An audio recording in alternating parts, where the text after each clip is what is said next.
Alors si ce divorce est aussi commenté, c'est parce qu'il s'agit d'une situation inédite. On l'a entendu, c'est aussi parce que le couple présidentiel a mêlé le public et le privé. Nicolas Sarkozy a toujours affiché le rôle de premier plan joué par Cécilia dans sa vie personnelle et politique jusqu'à ces derniers mois. Récit signé Michael Darmon, Jean-Marc Nouknouk. Elle ne voulait pas venir à la Concorde. D'ailleurs, elle reste en arrière.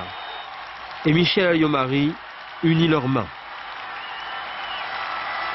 6 mai 2007, jour de victoire pour Nicolas Sarkozy, en coulisses une journée difficile pour son couple. Plus tard, on apprendra même que la future première dame n'a pas voté. Et il est où, mon fils? Il est bien loin, le temps où Cécilia Sarkozy faisait visiter aux caméras ses appartements privés du ministère de l'Intérieur. Les Sarkozy se voient comme les Kennedy, une famille politique moderne. Ils mettent leur bonheur sincère au service d'un projet présidentiel. Vie privée, vie publique, les Sarkozy effacent la frontière sous l'œil des médias. Lorsque son mari prend la tête de l'UMP, Cécilia Sarkozy devient chef de cabinet du parti. Entre les deux, les relations se tendent et en pleine campagne pour le référendum de 2005, elle craque. Voici la dernière réunion de l'UMP à laquelle assiste Cécilia Sarkozy. La tension est presque palpable. En bout de table se trouve le publicitaire Richard Attia, avec lequel elle passera plusieurs mois à New York. La crise conjugale de Nicolas Sarkozy défraie la chronique. Il fait face à la télévision.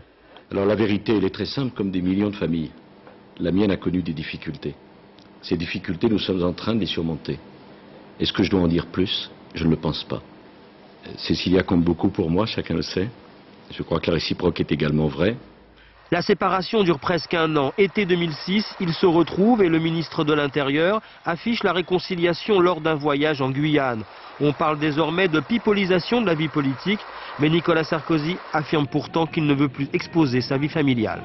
C'est justement instruit de l'expérience que j'ai décidé plus jamais.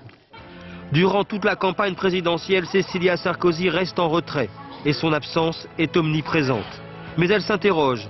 Entre l'ombre et la lumière, quelle vie choisir? Le 16 mai 2007, dans la cour de l'Élysée, elle rayonne à la tête de sa famille recomposée et donne le ton d'une ère nouvelle à l'Élysée. Tu le connais, lui? C'est le modèle réduit du grand. Le couple présidentiel donne alors l'apparence d'une relation apaisée. Ça faisait grande famille. On a beaucoup suivi le protocole. Ça, j'adore. Oui, on s'est mis en couple.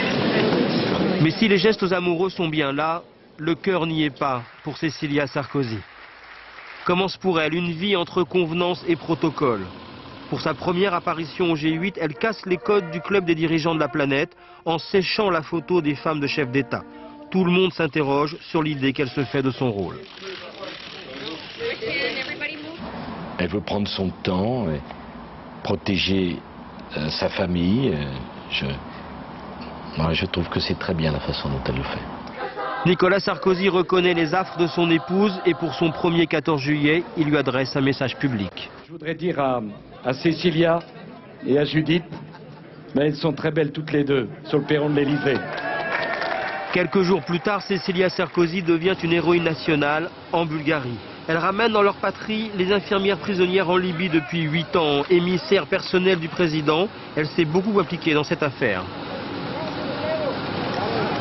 C'est une grande joie pour vous, j'imagine, quand même. Un grand honneur, une grande joie de pouvoir les ramener à la Bulgarie. Désormais, l'agenda international masque ou accompagne les crises. En vacances aux États-Unis, elle prétexte une angine de dernière minute pour se décommander au pique-nique offert par la famille Bush.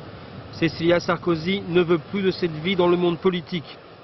Aux obsèques de Jacques Martin, le père de ses 2 filles, sa décision est prise et elle annule dans la foulée sa présence à New York. Elle n'assistera pas au premier discours de son mari à la tribune de l'ONU.